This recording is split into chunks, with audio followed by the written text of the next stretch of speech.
Teacher forced me to remove my hat. I had a surprise for her. When I was in college, I was in a car accident. My car got hit from the side. This was in the days before airbags and seatbelt laws. 1 second I'm driving and the next I'm halfway out the passenger window watching a pool of blood run off my head. Next second, I'm in the ER receiving 13 crude stitches for 11 inches of wide open scalp.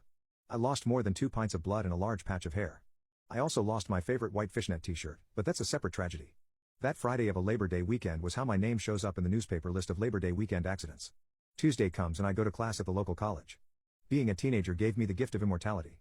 There I was, fully ambulatory, just 4 days after the serious car accident. I'm wearing a hat to cover the fresh injury.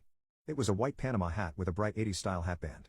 As this was 1983, everything was 80s style. Hobbling along, I made it to sociology and took a seat at the back of class and settled in. Well, the teacher noticed me, and the conversation went something like this. Excuse me? Could you remove your hat, please? The teacher had her own sense of propriety. My hat didn't fit with proper classroom attire. Sorry. I was in a car accident, I replied. She probably took me as one of her rude students muttering another list of excuses. Take the hat off. You cannot wear that in my class. She was not happy with my hat. At all. Well, okay then, off comes my hat. Roughly a third of my hair had been shaved off.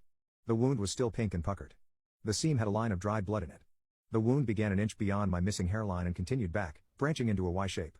The surgeon's instructions were to keep the wound clean, dry, and unbandaged. Lucky for all in attendance, my mother had washed my scalp the previous day. She used the word gore at some point to describe what was washing off. Imagine you're one of my classmates. There were gasps, then a moment of silence, and the teacher goes, well in that case you can put your hat back on. I won't before a little malicious compliance. But miss, I can't wear hats in class, I replied. I mean, I can do it, but I don't want to break any rules. Please put your hat back on. Okay. If you insist, and the hat went back on my head. My advice is not to engage in malicious compliance on the first day of class. That was the only C I received that semester, even though I thought I did pretty good, but that's a separate tragedy.